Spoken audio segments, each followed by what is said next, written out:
Pour ceux qui ne le savent pas encore, j'ai rencontré quelqu'un. Cette personne-là a changé ma vie. Les personnes qui me connaissent personnellement savent à quel point je suis amoureuse. Je suis comblée avec lui. Et cette personne-là a rendu l'invisible visible et l'impossible possible. J'ai rencontré le docteur, le médecin que tout le monde cherche, que tout le monde aimerait avoir. Ce même docteur-là, ce même médecin-là a défié tous les pronostics. Parce qu'il m'a dit, tu enfanteras d'un fils. Il se nommera Josué. Moi, Samy, 29 ans, j'ai des ovaires polykystiques. En 2007, on m'a diagnostiqué cette maladie. Un médecin du passé m'a dit que peut-être je n'aurai jamais d'enfant. Que même à mon âge, j'aurais beaucoup de difficultés, même presque pas de chance d'enfanter. 3 ans après, j'ai eu ma fille, mon premier miracle. Il faut savoir que j'ai mes règles une fois par année, qui est habituellement en mars. Alors c'est quasi impossible et voire même impossible d'enfanter. Les probabilités sont très minces. Une fois par année, les règles et les ovaires polykystiques, ça me donne pas beaucoup de chance pour concevoir un enfant. Alors, impossible. Début 2025, j'ai reçu une parole dans mon cœur qui me disait « Tu vas enfanter d'un fils. Il se nommera Josué. » Cette journée-là, j'étais bien tranquille dans mon salon, à rien faire. Et j'étais assise, j'ai entendu une voix audible me dire ça. Mon premier réflexe a été de me dire que j'étais rendue folle, que j'étais rendue dingue. Parce que les chances, même si j'ai déjà eu un enfant, étaient impossibles.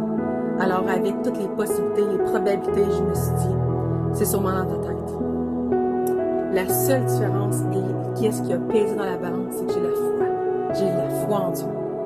Alors je me suis dit, peut-être bien que c'est le Seigneur qui m'a parlé. J'ai écrit cette parole et ensuite les jours ont passé. À ne même plus y penser et même l'oublier. Faut savoir que je n'étais aucunement en essai bébé et même en pensée, je n'y pensais même pas d'avoir un autre enfant. Pour moi, Dieu m'avait déjà donné mon miracle. Alors j'ai toujours été reconnaissante et très heureuse de ce qu'il m'avait déjà donné. 3 mois avant la parole, en début d'année 2025 que j'ai eue, j'ai commencé à avoir des règles 3 mois de suite. Oui, je trouvais ça bizarre, mais je me suis dit, mon corps, il est bizarre, d'habitude alors. J'en ai pas fait de cas. 3 mois après la parole que j'ai reçue dans mon cœur, j'étais enceinte. Moi, je fais des tests de grossesse presque à chaque mois, parce que vu que mon corps est débalancé et vraiment compliqué, les médecins m'ont dit de le faire. Alors, je le fais, c'est une habitude pour moi. Alors, comme toujours, je fais mon test de grossesse. Je m'attends à rien, juste de le jeter dans la poubelle.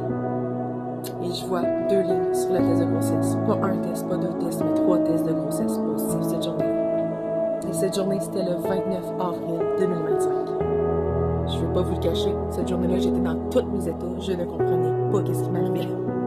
C'est à la fin de cette journée, du 29 avril 2025, que je me suis rappelé cette parole que j'avais reçue dans mon cœur. À partir de cette journée-là, je me suis dit, Dieu a parlé.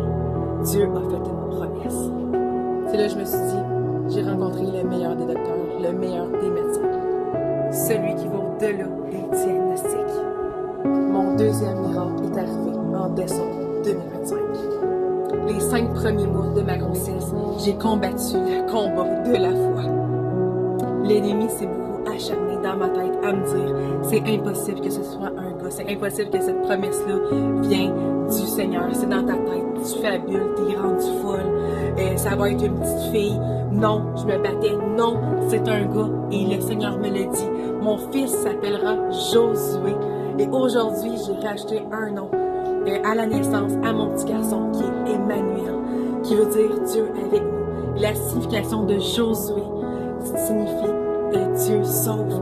Alors Dieu a sauvé mon fils, a sauvé sa mère, a sauvé son père, a sauvé sa famille. Parce que Josué est un dérivé de Yeshua, qui veut dire Jésus-Christ. Et le nom Emmanuel veut dire Dieu avec nous, et qui signifie aussi le prénom de Jésus. Alors, je sers le plus grand des médecins, le plus grand des docteurs et surtout le créateur des cieux, de la terre.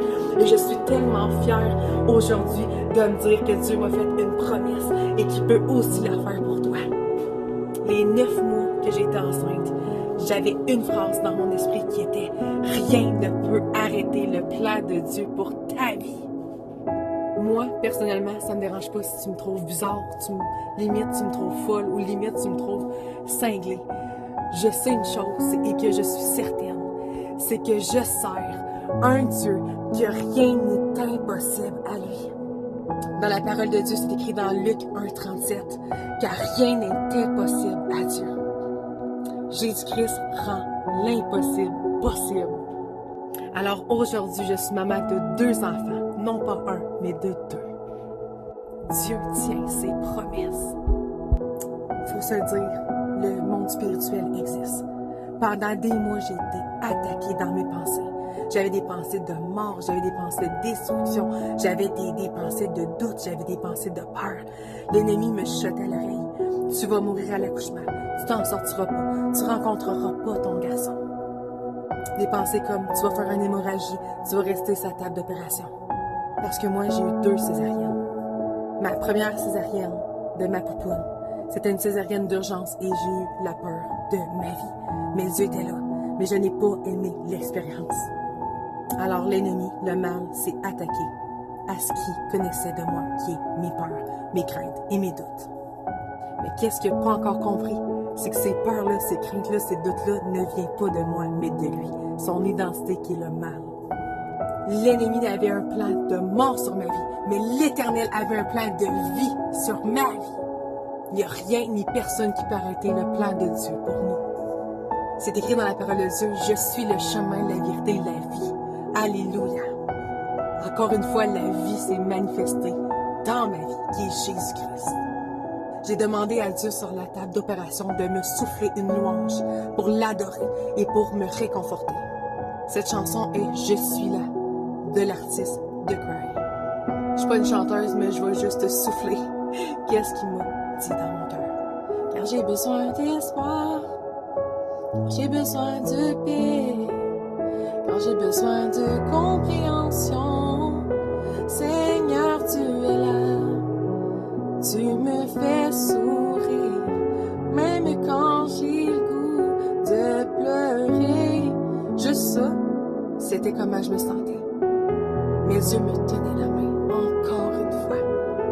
Et j'ai ressenti une de ces paix inexplicables que j'ai jamais ressentie dans ma vie, qui est la paix surnaturelle de Dieu. Et encore là, c'est biblique, c'est écrit, je vous donnerai ma paix, pas n'importe quelle paix, mais ma paix qui surpasse toute intelligence. Je sais que ça peut paraître comme un conte de fées que je vous raconte, mais c'est mon témoignage. Faut pas oublier aussi le pouvoir de la prière. La veille de mon accouchement, je n'ai pas dormi la nuit. Ma mère, ma soeur et mon mari étaient près de moi dans mon lit parce qu'ils savaient à quel point j'étais stressée. Dieu a déposé dans leur cœur de prier pour moi, pour mon accouchement et pour le bébé à venir, la veille de mon accouchement. Et cette prière-là a annulé le plan de l'ennemi sur nos vies. Le pouvoir de la prière est une arme, est une force puissante de l'Éternel. Tout ça pour dire qu'aujourd'hui, je suis bel et bien en vie, et mon fils aussi.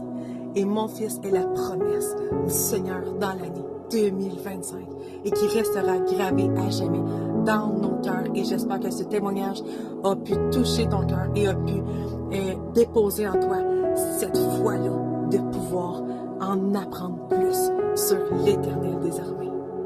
Je rends gloire et grâce à Dieu pour tous ses bienfaits dans ma vie. Chaque jour de ma grossesse, je savais que j'allais témoigner de la grandeur de Dieu pour vous.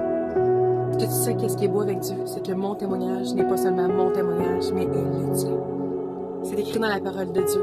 Va et raconte ce que j'ai fait pour toi.